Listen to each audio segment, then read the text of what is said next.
glad you're able to join us today. Hope you had a fun St. Patty's. If this is one of those Bloody Mary mornings, you're in the right place. The Advil I took. This little webinar we call Virtual Brunch with Actual Nerds. My name is Jeff Resco from Attendee Management Incorporated.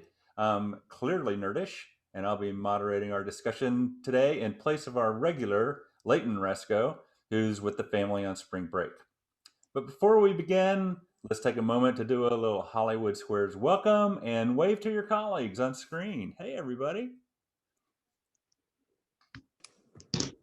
We're so glad you're here because today we're talking to Iron Peacock Events owner Sally Mainprize, SMMC, CRP, DES, about what it's like to be running a live conference today in these interesting times. She'll be telling us all about what life is like in the trenches and that keyboard smash of letters after her name. So Hi, let's get down everybody. to, hey, Sally. Hey, listen, let's get down to business. As you know, if you've ever joined us before, we want your questions, your experiences, your amusing anecdotes, but keep the St. Patty's limericks to yourself. Please don't be shy. Speak up or drop a line in the chat. And when you do, please start by introducing yourself. And that includes all of our friends at AMI and Iron Peacock too. One last thing that really helps us to interact with each other is if you'll change your Zoom name in the bottom corner to reflect your full name, as well as the name of your organization. And of course, keep yourself on mute unless speaking to the group. But don't hesitate to do so, either through the chat or by raising your hand. So, I'd like to introduce our AMI nerds. Hey, everybody. Give a wave. Thanks for being here. Sally, do you have any of your team with you? I do. Angela Plamage is on. Kim Arguello should be joining us. And I think Krista Clark is going to be on. So feel free to reach out to any of them if we can help you. And I've also been keeping my eye on some of the contractors that we work with. And I've seen Susan Pyle and Carolyn Davis. So many of you are coming on too. And just a note about my team members. That's why Iron Peacock Events works. I'd be lost in a convention center somewhere without those women. So thank you guys. Yeah, we love them too, Sally. So, with no further ado, there once was a lady named Sally who never did dilly or dally. She'll hold any meeting with socially distanced seating from Maine to the island of Bali. Introducing our dear friend, Sally Mainprize. Please unmute yourself and tell us a little bit about you, Iron Peacock, and what in-person events look like right now. I'm telling you, they're different, but I thought you said no limericks, but that was a good one. I'm assuming you're allowing for those. Executive privilege, Sally. Oh, I see. Well, thanks everybody. It's good to talk to you this morning. Iron Peacock Events is a third-party event planning agency. We are all women. Even our kids are women. We call them the P-Chicks, the kids. So we're very happy, first of all, to be here and very happy to be back in the live event business. We were just in New Orleans 3 weeks ago, and we're going to share some of that information with you. But before I do that, I'm going to tell you two things that actually applied before and apply now, and that I think we want to keep in our main site, in our main focus. And that's two things. Design your event specifically for your audience. It doesn't change now. If you all are familiar with the event design certification, you know exactly what I'm talking about. Now we've added, though, this COVID thing and fear of virus and confidence levels that we also have to consider for our participants. The second thing is don't lose sight about return on investment. Be relentless on that. The fact that meetings and events provide an avenue for businesses and associations to attain their goals is why we exist. So continue to focus on those desired outcomes, measure and report them so that we have a quick comeback anytime we have a setback in meetings and events by whatever cause. So those two things always at the top. Now let's talk about the event that we had 3 weeks ago in New Orleans. It's definitely a snapshot in time. You know, right now, if you're planning anything, it continues to change. And that happened for that moment in time. I'm going to share it with you. If we took that same event and did it next week, it would look different. Different things would happen to us. But what I'm hoping is we can share some of the things that we experienced and that happened there in order to help you as you come back online and do your events as well. And please, I want to hear from you guys too. So share what you know and what you've seen. So I'm going to start first just with the city itself. What we experienced during the time that we were planning to bring this event to New Orleans is they were in phase 1, then they went to phase 2, and then they went to phase 3, and we were really happy, but then they went back to phase 2, and then they ended up in phase 2 modified before we got on site. So what all that meant is we had to keep switching from, okay, this meeting space is big enough. Oh, now it's not. Now it is, but we can't do welcome receptions. Now we can do welcome receptions, but they have to be outside and everybody has to be seated. Back to now we can't do receptions anymore. So it was just, and I know you're all dealing with it, it's just constantly changing, which kind of makes you a little bit crazy. And it's definitely disorienting from what we are used to doing. Allie, I have a quick question. Can I interrupt you? Sure. I mean, this is like just a simple question, but how did you keep up with that? I mean, did your hotel contacts help you a lot? Did you have other resources you went to? Yeah, that's a great question. I think the further out we were from the event, we used Meetings Means Business has a COVID resources page. And from that page, you can check generally in the cities what is happening. But I'm telling you, that's not going to give you the information that you need necessarily. And sometimes it's hard to interpret. So for the most part, we either worked with the CVB and or the hotel itself, because even the hotel would have requirements that were different or wouldn't be mentioned by the city or another restaurant or another venue. So you have to just really stick tight with those suppliers and the venue people, which is also challenging because we all know some of them are furloughed, some of them are working 4 days a week. It's a challenge for everybody. Great question though. Thank you. Sorry to interrupt. No, thank you. Well, I know everybody's interested in pictures, so I'm going to share a few and I'm going to speak to them. And then again, would welcome some input and thoughts. So I wanted to talk first about kind of the airplane experience and the picture. Do we have that picture up showing me on Wonderful American Airlines? Okay, I can't see it, but if it's there, it's there. Great. So it's there. Beautiful. I flew out on American. Plane was about half full. This is not a picture of that. I'm going to get to this picture in a second. But the thing that was a little strange is a couple things. Everybody knows the rules, right? I was astounded when somebody in first class actually refused to wear their mask properly, which he had to understand that was the situation because you see it constantly from the time you make a flight till you get on the plane. But he was escorted off. So that took about 5 minutes. Thumbs up to American Airlines. They handled it very well, but they had to go get somebody to come get the gentleman and take him off. So we still may see some of that. The flight home, though, is the picture that you see, and it was packed. So there's an irony about when we're standing in line or going through TSA, we stay 6 foot apart. And yet when we get on the plane, we're sitting shoulder to shoulder, but with our masks on. And then when we get to the destination, we may get into bus transport that may or may not have a seat, in between everybody, but regardless, it's not 6 foot. So it's just it's just odd, I guess, is what I would say. What's that next picture, since I'm not seeing them for some reason?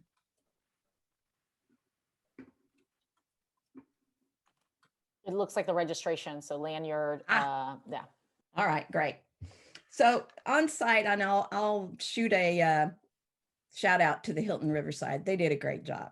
we were actually the first event that they had done because New Orleans was completely shut down for so long, and they did a great job. So this picture just shows registration. We had separate lines. We had the plexiglass shield there. Everyone wore their mask on the floor, which I think we also have a picture of course, with the little dots, helping people to physically distance themselves as they were checking into registration. But I have to tell you, we have the registration experts here who also had done an event during COVID. So I'm going to turn it over to attendee management to tell us about it.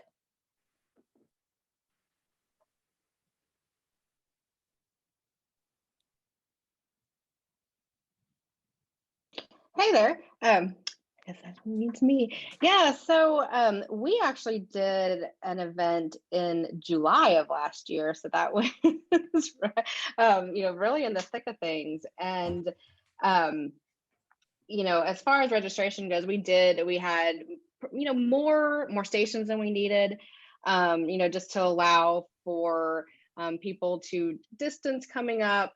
And not crowd too much. I mean, there was always like an available, available station for people to come up. There wasn't really anybody backing up, waiting in line, because our space, and at that point didn't have much. There wasn't a lot of space to go distance, like back behind. So we just made sure there were a lot of open space. We were, really heavily staffed, so there wasn't a lot of waiting. And then of course we did, standard procedures. So all of our representatives had masks on, pens, disinfectant, and our group did have them sign a waiver at registration, just kind of knowing what the current the current regulations were in that county at the time. And then everything from there was really pretty standard. We checked them in, gave them a name badge. We just made sure we didn't. One big thing that we changed with this group is, in the past they had come into a touch screen and typed in their name on that touch screen, and then we handed them the badge. So that was like a big, we switched that around. Like, we were the only ones with a touch screen. We heard the names, because the thought of like having all those people touch the touch screen and then like wiping it off every single time seemed like a lot to deal with. So that was a simple change, but did cut back on the number of people just touching things. So but like I said, everything from there felt really standard. It was definitely my first time that I'd ever worn a mask and talked to people in a mask all day, so that was gave me some we all know now what it's like to work in like the medical field, or like the dentist office where they have a mask on all day. But yeah, I don't know, Sally, did y'all have any sort of different anything different that you did? Well, one thing that was unique to this group, we didn't do anything different than that. We did not have the touch pads either. We had the badges back behind us. They would come in, check in, and then we would hand them their items. So we agree about, touching things. This group usually only had, though, a very small number of people that would register on site. What we saw in the weeks coming up to this event was different than what we would have seen with them in the past. And it was, we actually saw about the same number fall out, unregistered or cancel coming to the event as came in. And then the third thing that we saw was they had almost 7% of the people decide at the very last minute and then register on site, which was very unusual. So that was a couple of things that we didn't experience before that came up with this one. Yeah, our group in our example, they actually switched locations by states, by several states had to switch at the last minute due to restrictions in the other one. So they had, it was way different as far as who they expected to come, and their numbers fell by a lot, but they knew that was going to happen. But we see that a lot with online registration too, just the last, people just not making that decision until like so much later in the process. So, I find myself having the same conversation over and over and over again with clients. It's like, you can't really compare this to your PACE report from the year before. Like, you're going to be you know, as far as like people are, that's what I've seen. Like people start registering later. They register Yeah. so much closer to the date. You know, whether it is virtual or in person, like it's like everybody is just so tentative about, you know, making those decisions because we've just experienced so many changes. Virtual especially, like we had 8 people register this morning. Hey, Sally. We Yes. have a couple of questions in the chat just about the event in general. So maybe spend a couple of minutes telling us about the size, who exactly was it for? Cindy is asking if it's external or internal. So maybe just give us a little more details there. Yeah, so this group was from the green industry. They were basically landscape entrepreneurs, mostly owners and kind of their right-hand woman or man, as it may be, coming in from all over the country. So a couple of things to talk about that. They were not their own employees. These were other people coming in from the outside to participate at this event. This is an industry that wasn't really hit badly by COVID, obviously. Their work is already outside. This event really was for them to come and learn how to grow their business. It's motivational.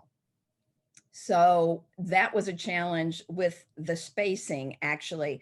If you want to show that picture of the ballroom that we had, this ballroom that we were in actually held, well, if it were set up banquet style, would hold over 2,000 people. We needed that much space at rounds of 3 and 4 people, 72-inch rounds, to put 330 people in.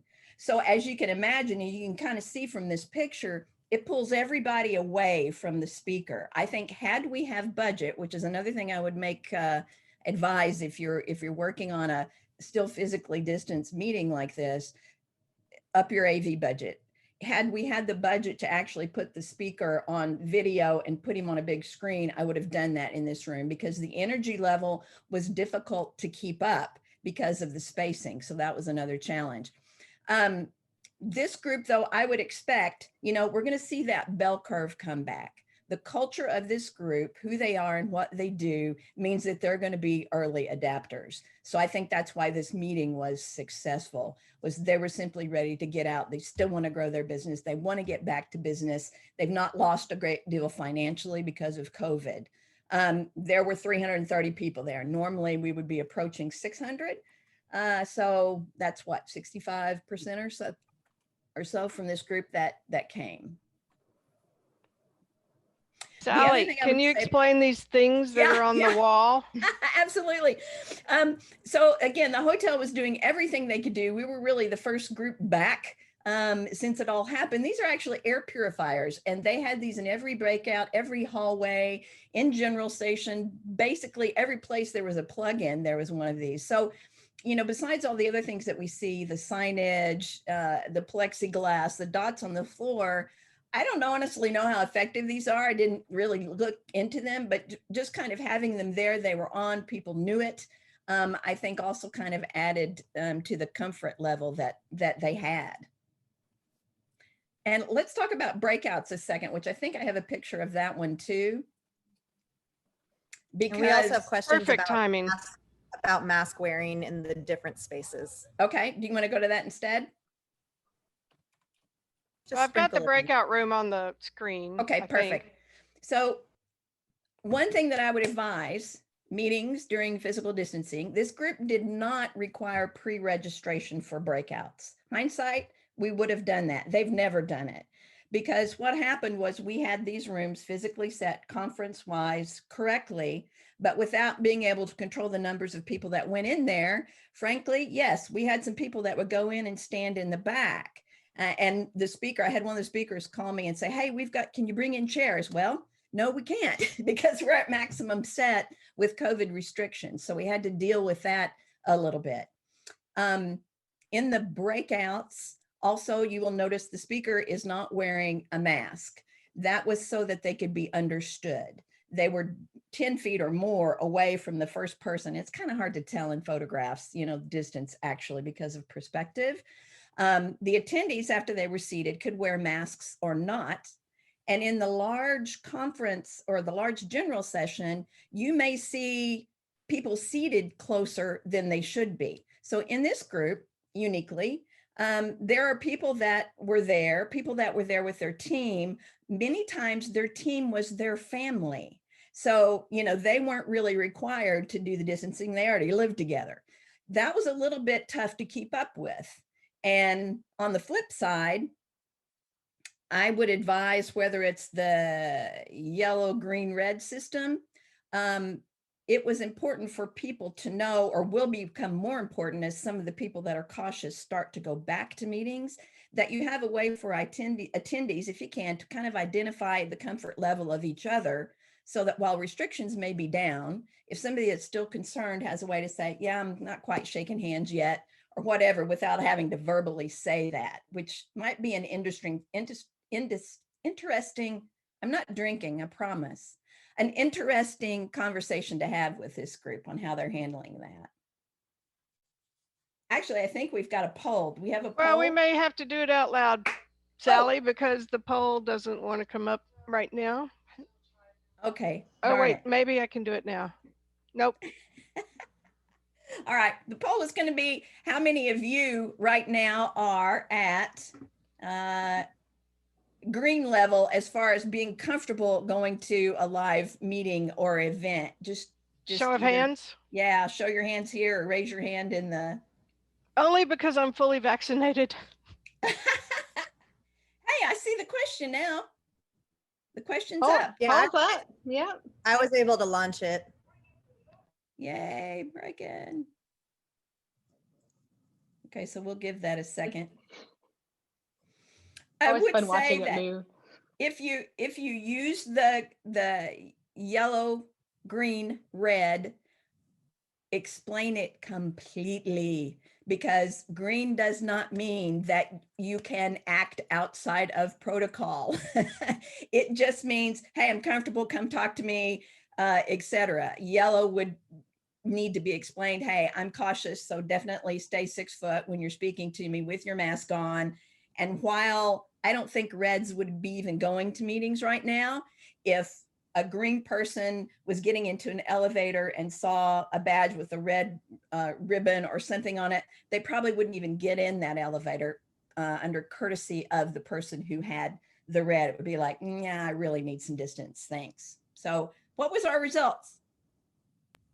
Numbers are yellow, taking Okay. the lead about half, about 48% yellow, followed by 9 greens for 31% and 6 reds for 21%. Yeah, cool. Needless to say, our group was probably about 97% green. I don't know that yellows and especially reds are ready to go yet, which makes a lot of sense. So. Hey, Sally, you talked a little bit about your audience, and I'm kind of curious, just with knowing it, having some experience from the past with registration. I think in the past, and correct me if I'm wrong, like there were kind of different level. There were the owners of the business, but then in the past, didn't they send some of their employees as well? Did you see any trend there? Where like, did the employees not go? Like, did you see anything come out that was different? And you did mention like a drop in attendance levels too. Right. Like fewer employees and more owners? No, actually we didn't. That level stayed about the same. It seemed company wise. And here we hear the phrase, so goes the leader, so goes the team. Mm-hmm. I think that was true here. Why? I don't know, but our numbers as far as who came and what those teams looked like, it was about the same.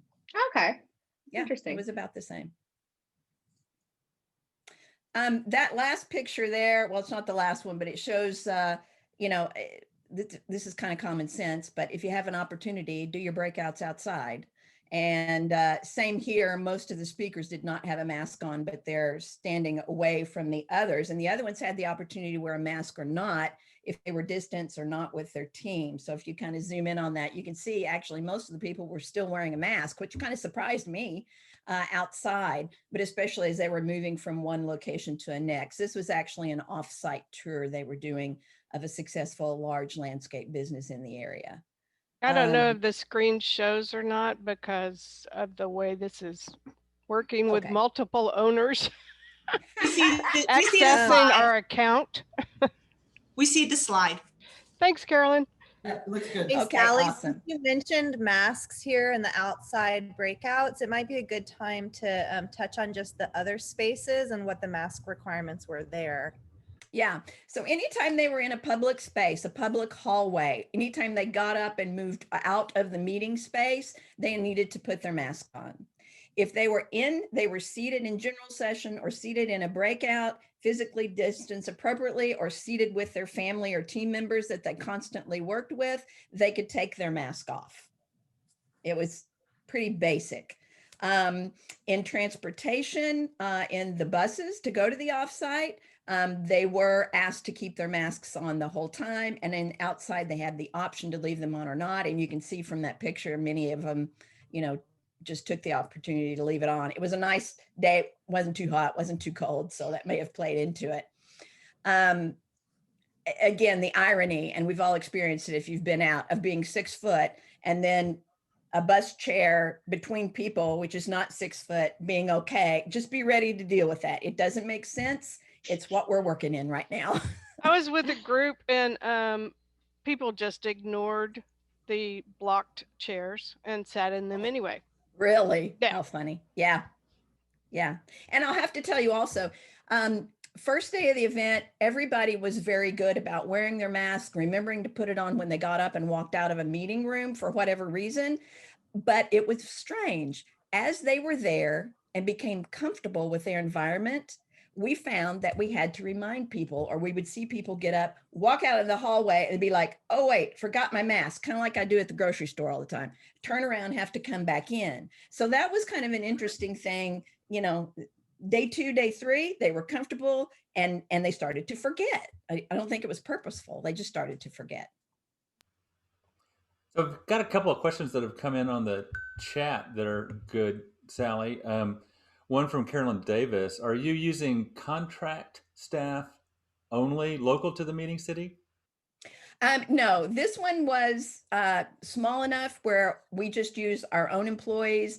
And then there was an employee that would kind of helped us with the logistics from the company that hosted the event. And that was it. Now, we hope to very soon be back in locations where we're using the contractors that many of you probably work with us. We hope to be back to that. And we'll probably be sending out a survey to those people that we tend to use just to see what the feeling is. Heck, some of us have actually left the industry being what it is with a difficult last year and a quarter. Some have kind of changed their focus, moved into something else. We're going to have to really talk with the contractors that we normally work with in other cities to make sure that they're still there and available and are in a position where they want to be back on site, or perhaps they've taken their vaccine and are comfortable with it now. Also, Nan Phillips was asking, did you engage a third-party compliance officer or did you serve in that role? Hi, Nan. No, we did not do a compliance officer. We were the only group in-house. We discussed it with the hotel and we decided between the hotel who was checking on us and walking around, as well as our own folks, that we didn't think a compliance officer was going to be necessary. So we did not do that. And I actually think it turned out okay. I'm actually not aware, not that I've asked every attendee, that we had any infections or anything come from it. But again, most people were on their game. They were doing what they were supposed to do. Yeah, really, it really is a good question because I was wondering about some of the legal implications, Yeah. that you and liability, for you, the hotel, for the organizers. I mean, it seems like just in a different world. Maybe something to think about. I don't know. What do you face? Yeah, again, I think because this is an early adopter group, they were happy to be there. They were so happy. The stuff we heard at registration, and it was incredible. Another group, a different culture, a different environment. I'm not sure. And legally, if we've got anybody that can kind of talk about that on the call, that would be awesome. I wouldn't want to even try to give that a go. Did I hear my name called? I think you did, John.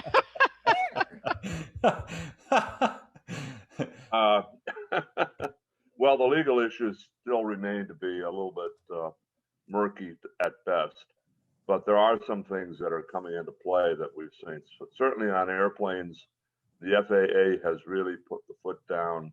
The airlines are doing so. TSA, to the extent they can. You made the comment early on, Sally, about on the American flight that you had that the staff handled, the flight attendants handled it well.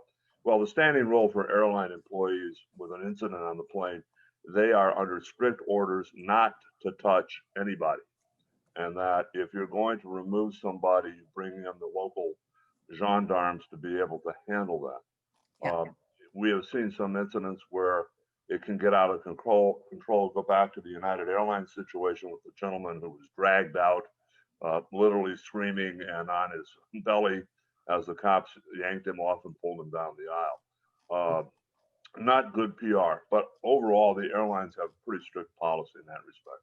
Right. What we're seeing too now with some of the hotels as to what they're doing is that they are probably going to follow the same pattern, is that their own security people will politely remind you of compliance. They will deny you access to your room or lock you out of the room if you're not in compliance. We've yet to see any real pushback in that regard. The big question we're seeing now is what are we going to do about it as more and more of us become vaccinated? Are we going to have a requirement of a vaccine certificate that you've done it or a passport? The big issue now is JetBlue has just announced what they're going to be doing relative to having a certificate or a passport type of thing. Europe, the EU is also right now taking that into consideration. But I think, you know, what you mentioned was we get a little bit complacent. We're with people for 2 or 3 days. We don't like the inhibition that the mask may place upon us relative to conversation and the like. 3 weeks ago, I had my first trip on an airplane down to Charlotte, North Carolina for RCMA. They had a Religious Conference Management Association, about 300 people there. They used the convention center, and I must compliment the Charlotte Convention Center. They had a very good system in place. They had thermal evaluators, sort of like as you go through a metal detector, same thing. Before you would be allowed into the convention center or into the corridor, you had to answer 3 questions. Basically, the questions that have been posed by CDC. You hit the little keyboard, you answer the questions. Then you get a little decal or a little sticker that goes on your name badge. You had to have a name badge. Goes on your name badge as to the day of the week that you have cleared it. So they did pretty much all of those things. The legal obligations here is what kind of due care are you exercising for the health and safety of the people who are attending your program? What about the health and safety of the staff at the hotel and so on and so forth? Now, I've got to say that I was very disappointed in how the hotel handled it. Number one, they were way below understaffed. I came back to my room and I called down and said, housekeeping has failed to get to my room yet. So well, I got the response from the front desk. Did you request housekeeping? I thought, well, Westin Hotel, I kind of thought that went with the program overall. To my chagrin, it did not. So part of the problem there was just not communicating with people coming and going. A lot of people were not really happy with the hotel or the service or the food or whatever. Now, back to the convention center, they had 2 food functions that I went to, both of which I thought were handled exceptionally well. One program off campus was over at the NASCAR Museum. They too handled it very well, with various food stations and the like. And for a group of about 300, tables were set appropriately. Maybe a round of 6 normally would only be 4. The chairs were placed. People were pretty observant. Maybe it's because of the nature of the group, but people were pretty well behaved and followed what the protocols were and did it. So from their success, I think they did a good job. Now for the general session, spacing was there again, same way. Rows were blocked out, and there were seats, at least 3 seats minimum between people being able to sit. So I think a lot of it is just the coordination you have with the venue, with the center and the other suppliers that you're working with that becomes really important. They had no functions that required transportation. Everything was within walking distance. Yeah, John, I think you're right. And really communication is always the key, but you've just got to completely over communicate now. And to add to what you just said, we found we had to be extra careful when we were going offsite. When we were working with the hotel, we knew their protocols, their processes, and what they were going to do. Privately owned restaurants may or may not actually follow that. So ask more questions, ask for a floor plan, understand how close your attendees are going to be together. We kind of came into a situation where the restaurants want your business badly, right? But make sure they want it badly and can accommodate you safely, because there was an instance where we were like, wait, this room is not large enough. And I'm not sure, I'm not going to say they weren't going to be honest with us, but I'm not sure that they understood what was required or had a formal process for their restaurant particularly. Hey, I Sally, gotta- it's probably a stupid question, but how did the staff at the venue feel about you being there? You know what? I think if they could have hugged us all, they would have hugged us every morning. The AV, we used Encore. And by the way, great shout out to them, because again, we went from having a small space to getting bigger to potentially having to stream the general session into multiple rooms, back to being able to go back to general session. But they worked with us because you need a larger stage, because if you're going to have a panel of say 6 people, they have to be 6 feet apart. You have to have larger screens because people are further back in the room and they're not going to be able to see the slide unless it's larger. The AV guy had said, this is the first speaker I've mic'd up since March of last year. So they were there, they wanted to help us very much, and they wanted to make sure that they did it correctly. So it was great. It was great. So, Sally, we had some questions come in during the registration process, and I thought I'd run some of those by you if you could, because we're about 20 minutes out. Great. So, James says, what are you hearing from the major hotels about what they are expecting to provide by way of safeguards for in-person meetings, conferences, and the transition time? So, what are Wow. they provide? That's a great question. I'm going to invite others to jump in here, because moving into the future, I think we're all, and venues are all adjusting as we go. And I think that we're going to continue to see all the Marriott, the Hilton, the Hyatt, even private, independent hotels tweak their processes in the future. I don't know, Jeff, you guys got anything to add to that? Any of the audience had experience with this directly? Say the question again. Well, the question was, what are you hearing from the major hotels about what they're expecting to provide by way of safeguards for in-person meetings? Yeah. I think having an expectation is pretty difficult now. The rules and restrictions in every state and every municipality are still changing and are still different. So, hopefully they're keeping up with what's required in their area, understanding, who's coming in and where they're coming from. And, it's a day by day thing. Hotel by hotel. Yeah. So, who was speaking up? Is that John? That was me. I was going to say, one of the things too that we're seeing, the cruise ship industry is now embarking on some technology as to contact tracing, where a person gets on a cruise ship, they will get a wristband, which will automatically register all the people that they come in contact with, so that if some point along the way somebody does get sick, they isolate the people who have got the contact with that individual. Whether we're going to see that in venues or not, I doubt it, because the cost is going to be pretty high, I would assume. Yeah, we saw a presentation from those guys, and it was really, really interesting. They are in venues. They have done a couple of events. What's their name? Volan Industry. I can't remember the exact name, but I'll look it up. It was a real interesting presentation anyway, but they had done an event, and basically they're setting up their beacons, if you will, their trackers, just in the space, so they're not tracking you in the bathroom, they're tracking you in the ballroom, or, how much time you spent with a particular person, but it's not by name, it's by number. So it was really kind of interesting, but everybody got the big brother fear. Yeah. A little bit. Yeah.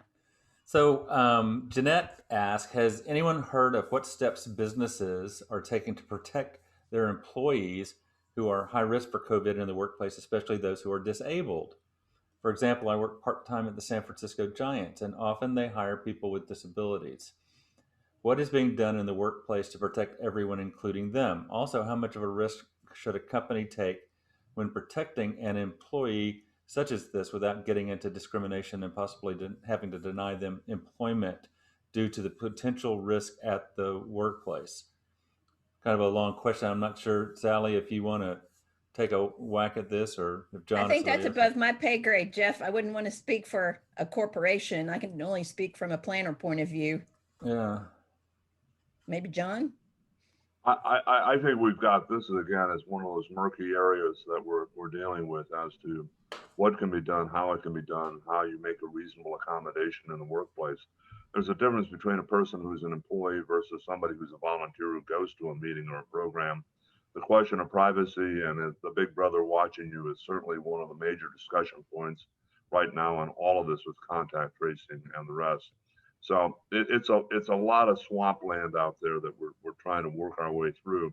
But if we look at it realistically, the question becomes what people are willing to give up in order to be able to participate. Back to the communication factor. If you say to somebody that in order for you to come to this meeting, you have to be willing to do X, Y, and Z, that becomes a contract between you and them. Any of us who've gone to Disney World, Disneyland, you walk through the turnstile, you see a little sign up there that says, by virtue of you going through the turnstile, you have agreed that we can take your image and commercially exploit your image for whatever purpose we see. So you've basically given them permission by seeking admission to the premises. Being an old skier, more ways than one. When I bought my lift ticket, I basically said to the lift operator or to the ski area that I'm forgiving them from almost every sin that might befall me, like running into a tree or falling down, breaking a leg or whatever. There are certain things I didn't give up or cede to them. But for the most part, when we take that assumption of risk and we do it, and the key word here is knowingly, that we have a different deal. One of the big things too now is how do we achieve that? In registration, there's a whole lot of case law right now that's coming up. So often when we go on a website and we want to have something that says click here, I agree, the so-called click wrap type of deal that we agree by virtue of hitting that little sign or we don't get any further. The courts now are saying you better have that click wrap approval after the person has had to scroll through all the terms and conditions to get there. So at least they have an assumption that the person has seen what they are. So many of these are, and I know everybody on this call, and I always use this as an example, knows exactly what your Facebook contract provides, and you abide by it religiously overall. I want to get one because there was one when Cindy Lowe registered. She had a question that is near and dear to my heart. How can we get the media to cover more of the safe live events that corporate and associations are hosting so that we can slowly ease back into live in-person events? And I know Cindy's probably thinking this, especially with South by Southwest going on right now, which is a big part of their annual revenue. So let's get back to live events. What do you think about that? Getting the media to cover us better.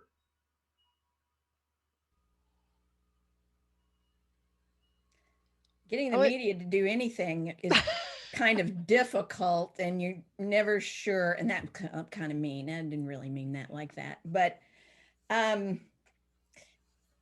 yeah, you know what? I'm not even sure. I'm going to put it this way. And this is just Sally talking, which happens a lot, but I don't know if I saw it in the media, if that would improve my belief or disbelief either way. I think there's several things that are going to have to happen in general in order for us to truly come back. Number one, we need to see that the rules and restrictions in cities and states are coming out.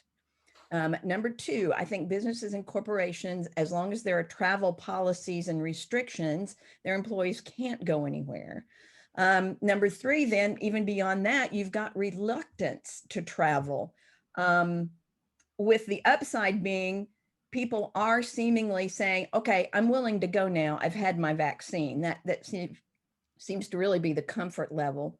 But I'm kind of a data geek, so I like to watch some of the data that's coming out. And I read something just yesterday that TSA checkpoints, the 7-day averages were up 75% in March over February.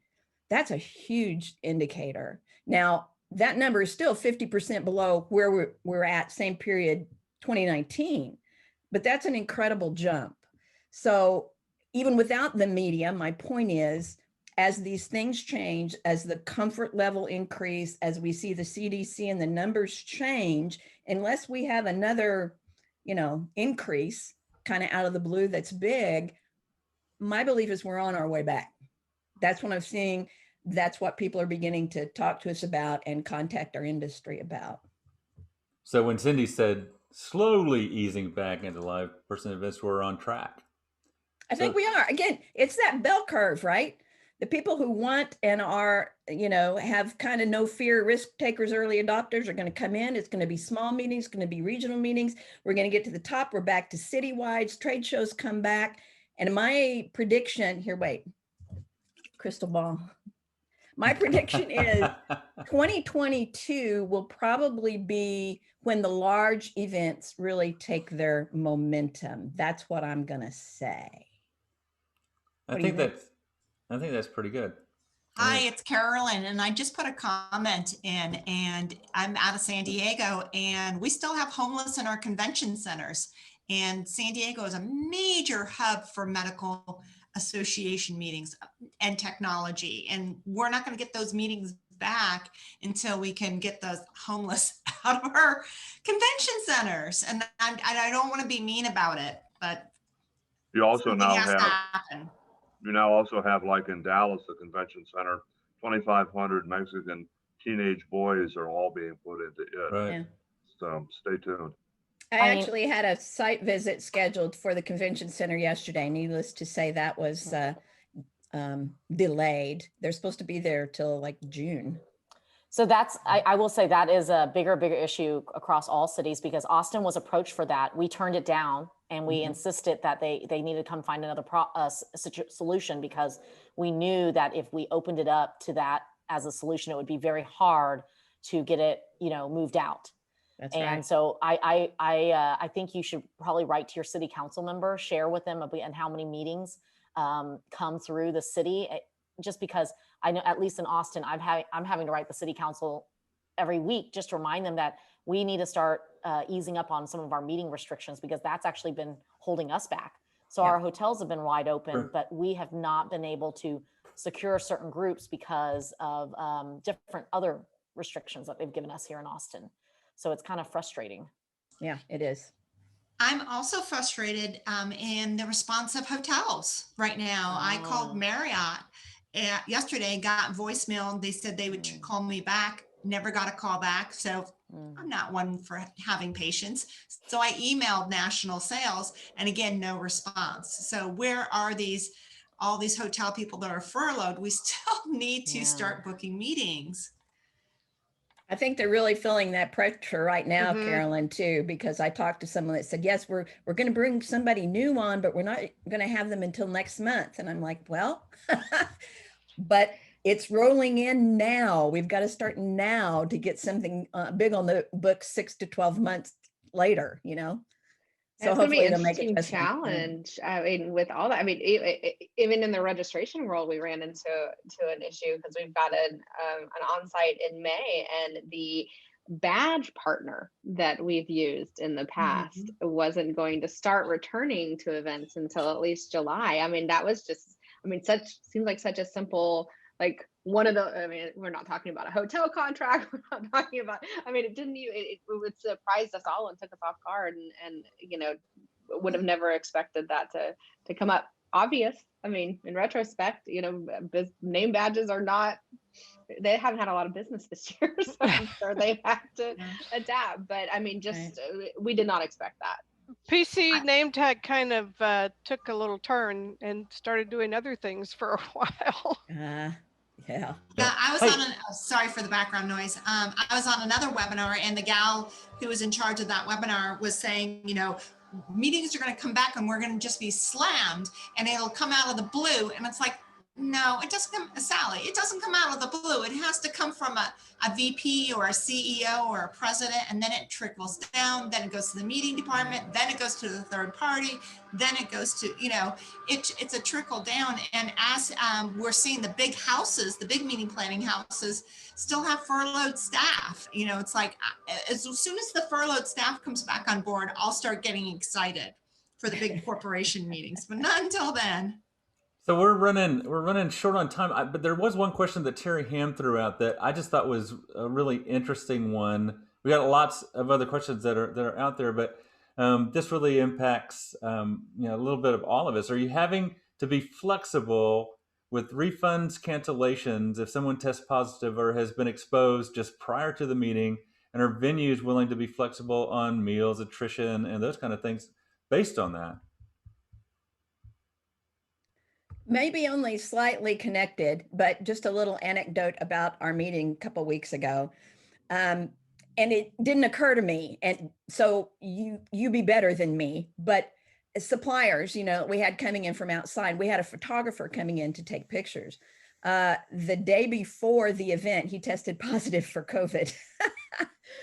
I hadn't thought about being responsible for Plan B in that area. So you'll want to.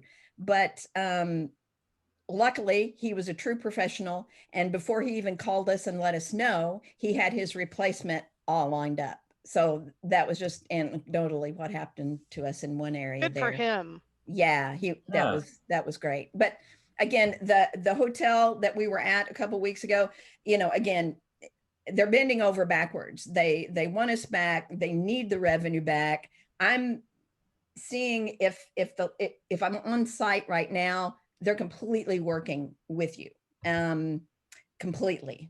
And if I'm planning though for a contract that I'm having to rebook a few years out, I'm not always feeling the love so much. And I think it's pressure from the bottom line from them that's causing that. I'm just guessing. Sure. Well, we're pretty much at the end here, Sally. Thank you so much. But before we close, we'd like to share our guest speakers' passions for doing good. And you have a couple of organizations that you support there at Iron Peacock, and we might also be able to help, either AMI and our guests here today. So, would you tell us a little bit about Compassion International and Safe Haven? Yeah, that's awesome. So at Iron Peacock Events, our values are love, care, serve, share. And the way we do that is through Tarrant County Safe Haven, which is a domestic violence center that provides housing, but also education, and tries to do education and all kinds of things to prevent it in the first place, not just provide housing for the spouse in need when it does happen, or the significant other in need. Near and dear to my heart, and thank you to my team. With every event we do, we contribute to that. And then we have a child overseas through Compassion International, a little 3-year-old that is our pride and joy that we support. They're having a really tough time, obviously, during COVID as well, to get just the basics to the families that are in need and in poverty overseas. So that's our 2. And let me say one other thing. With all this browbeating and mask wearing and follow the rules, don't forget to have some fun at your live event, all right? With your team, with your client. Krista was with me on our team, never been to New Orleans, had to take her to Cafe Du Monde, get a beignet, have some coffee. It was fun. She'd never experienced that. Got her a poi boy too, and now she's a fan. We also had a beignet eating contest on stage with our clients. So enjoy, enjoy, enjoy. We know now that if we don't take a moment and enjoy where we are, it can all be taken away in just a heartbeat. So love, care, serve, share, have some fun. And that is fabulous advice. Thank you, Sally. You're welcome. Thanks for having me today. Oh, absolutely. So, I mean, we really love doing these. We hope that you will help us do more of them by, sharing information, getting onto Facebook and making comments and sort of keeping that web growing. We're going to be doing more of them. The next live brunch will be in April, but we're working on scheduling so as not to conflict with GMID and some other industry event. So sort of watch your emails. We'll be getting out with that. But until then, check out our archive. So Sally, there was a question earlier whether this is being recorded and will be shared, and absolutely it will. So our archive is attendeenet.com/archive. So all of our past ones are up there, including our good friends John House, Cindy Lowe, many of the others that have been in this space before and have shared their experiences and helped their colleagues so much. Go take a look at that, and just please do follow us on social media. We're on all the platforms. Just search Attendee Management. So thank you so much for your time. Thank you for joining us, and we'll see you next time.